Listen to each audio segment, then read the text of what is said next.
तो supreme court ने एक ऑर्डर निकाले हैं। आज सुप्रीम कोर्ट में सुनवाई थी SIR का केस लेके, जिसको लगातार आप देखें कि तृणमूल कांग्रेस इस विषय को लेके लड़ रही है, क्योंकि तृणमूल कांग्रेस का एक ही बात है कि कोई भी वैध वोटर उसको वोटर लिस्ट से नहीं निकाला जा सकता है। लेकिन ECI के इस प्रक्रियाकरण के द्वारा हम लोग ने देखे कि 91 लाख लोगों के नाम निकाल दिए जा रहे हैं। अब वो लोग अपील पे जा रहे हैं। लॉजिकल डिस्क्रिपेंसी सब आपने देखा।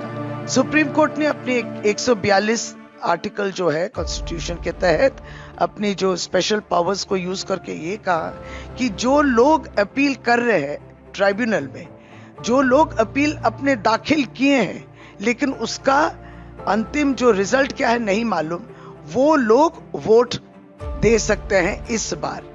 भविष्य में उसका क्या इंक्लूजन होगा, डिलीशन होगा, वो बाद में। लेकिन अगर उन्होंने अपनी अपील को दाखिल किया है तो 23 अप्रैल को जो फर्स्ट फेज के कॉन्स्टिट्यूएंसीज है वहां पे वो वोट दे सकते हैं। और इसी को चलते दीदी ने AITC all India Trinamool Congress की चेयरपर्सन ममता बनर्जी, जिन्होंने खुद सुप्रीम कोर्ट में उपस्थित रह के सुप्रीम कोर्ट के ऑनरेबल जजेस, चीफ जस्टिस सर, उनको कहा कि मामला कितना संगीन है और ये गणतंत्र अधिकार के ऊपर एक प्रहार हो रहा है, दीदी ने उनको कहा कोर्ट में।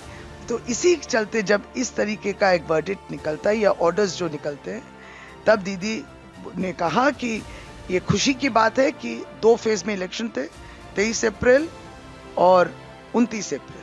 तो 23 अप्रैल का वोटर लिस्ट जो फ्रीज हो गया था वो फ्रीज नहीं, और भी लिस्ट निकलेंगे। 21 अप्रैल को जो लास्ट निकलेगा सप्लीमेंट्री लिस्ट, उसके तहत भी, और ये इस किस्म के नाम जो अपील में गए हैं लेकिन अब तक पूरा उनका रिजल्ट नहीं मालूम है, वो लोग भी वोट दे सकते हैं। इससे ज्यादा खुशी की बात नहीं हो सकती।